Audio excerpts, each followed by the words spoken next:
నిర్ణయానికి వచ్చినట్లు తెలుస్తోంది. తాజా తీర్పు కాపీ కూడా వెలువడిన వెంటనే హైకోర్టులో సవాల్ చేయనున్నట్లు సమాచారం. సో దాదాపు 8 మందికి పైగా 8 మంది ఎమ్మెల్యేలు పార్టీ మారగా వారిని డిస్మిస్ చేయాలని చెప్పేసి కూడా స్పీకర్ దృష్టికి తీసుకురావడం జరిగింది. సో ఆ విషయంలో జాప్యం జరుగుతుందని చెప్పేసి కూడా కోర్టులను ఆశ్రయించిన ఘటనలు మనం గతంలో చూసాము ఇటీవల కాలంలో.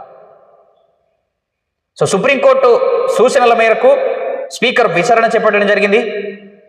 ఆ ఎమ్మెల్యేల అనర్హత విషయంలో పార్టీ మారినట్లుగా ఎటువంటి ఆధారాలు లేవని చెప్పేసి కూడా స్పీకర్ గారు తేల్చి చెప్పడం జరిగింది. వారిని డిస్మిస్ చేయడం లేదని చెప్పేసి కూడా చెప్పేశారు. సో దీనికి సంబంధించి అధికారికంగా కాపీ విడుదల కానుంది అసెంబ్లీలో. సో ఈ కాపీ విడుదలైన తర్వాత బీఆర్ఎస్ పార్టీకి సంబంధించిన అధినాయకత్వం అంతా కూడా అంటే అగ్రనాయకులు హైకోర్టును ఆశ్రయించే అవకాశాలు కనిపిస్తూ ఉన్నాయి. సో ఒక స్పీకర్కున్న అధికారాలు ఏముంటాయంటే ఒకవేళ పార్టీలు మారితే పార్టీ ఫిరాయింపుకు పాల్పడినట్లయితే విచారణ చేపట్టి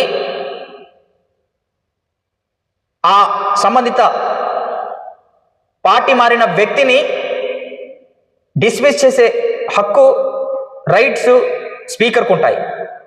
సో ఈ నేపథ్యంలో ఆయా ప్రతిపక్షాలకు సంబంధించిన వారంతా కూడా మా పార్టీ నుంచి ఇతర పార్టీలకు ఎమ్మెల్యేలు తరలిపోయారు, వారి సభ్యత్వం రద్దు చేయండి అని చెప్పేసి కూడా స్పీకర్ దృష్టికి తీసుకొస్తే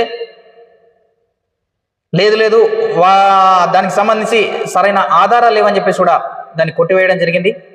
చూడాలి ఏం జరుగుతుంది ఈ విషయంలో కూడా. ఇది స్పీకర్